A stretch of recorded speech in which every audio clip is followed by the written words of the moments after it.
ইমরুল কায়েস বাংলাদেশের সবচেয়ে দুর্ভাগা ক্রিকেটার কিনা তা নিয়ে পূর্বে অনেক আলোচনা হয়েছে। সুযোগের অপেক্ষায় থাকতে থাকতে এখন তিনি সাবেক ক্রিকেটার। কায়েস ক্যারিয়ারে কোনো দিন ধারাবাহিকভাবে খেলে যেতে পারেননি। কখনো কন্ডিশন, আবার কখনো কম্বিনেশন। এসবের দোহাই শুনে কায়েসকে দলের বাইরে থাকতে হয়েছে, থেকেছেন একাদশের বাইরেও। একটা প্রসেসের মধ্যে থাকলে তার ভেতরের অনেক কিছুই মানুষ বলতে পারে না, আর যারা পারার ক্ষমতা রাখেন তাদের বলার দরকার হয় না।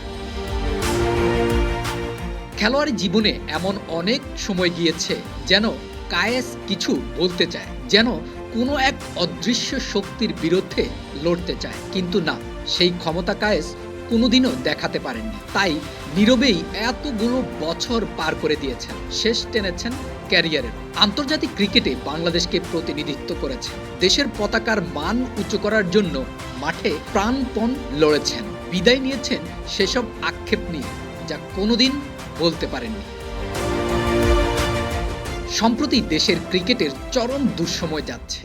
এই ক্লান্তি লগ্নে যে দেশের ক্রিকেটকে বাঁচাতে পারে সেই আমিনুল ইসলাম বুলবুল এসেছে দেশের ক্রিকেটের ১৬তম প্রেসিডেন্ট হয়ে। তা অনেকের মতো ইমরুল কায়েসও বিশ্বাস করেন। তাই নিজের ফেসবুক পেজে লম্বা স্ট্যাটাস দিয়ে ইমরুল কায়েস তার মনের অনেক কথা বলেছেন।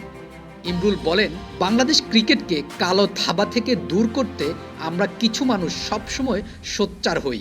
ভালো কিছুর প্রত্যাশা রাখলেও দুর্ভাগ্যবশত অনেক অনাকাঙ্ক্ষিত ঘটনা এবং দুর্বল ব্যবস্থাপনার কারণে সেই প্রত্যাশা পূরণ হয় না। দেশের ক্রিকেটের এই লজ্জাজনক পরিস্থিতি থেকে মুক্তির জন্য আমরা দীর্ঘদিন ধরে অপেক্ষা করছি। আমরা আশা করি নতুন বাংলাদেশ ক্রিকেট বোর্ড বিসিবির সভাপতি বুলবুল ভাই সততা, সাহসিকতা ও দূরদর্শিতার সাথে তার দায়িত্ব পালন করবেন। তিনি একজন অভিজ্ঞ ক্রিকেটার এবং খেলোয়াড়ি জীবনে নিষ্ঠা ও পেশাদারিত্বের উদাহরণ রেখেছেন। এই অবস্থায় তার কাঁধে অনেক বড় দায়িত্ব পড়েছে। শুধু প্রশাসনিক শৃঙ্খলা ফেরানো নয়, বরং জাতীয় দলের প্রতি মানুষের হারিয়ে যাওয়া আস্থা পুনরুদ্ধার করাও তার অন্যতম চ্যালেঞ্জ। ওনাকে জানাই আন্তরিক শুভেচ্ছা ও অভিনন্দন। আন্তরিক শুভেচ্ছা ও অভিনন্দন জানিয়েই ইমরুল তার দীর্ঘ স্ট্যাটাস শেষ করেন।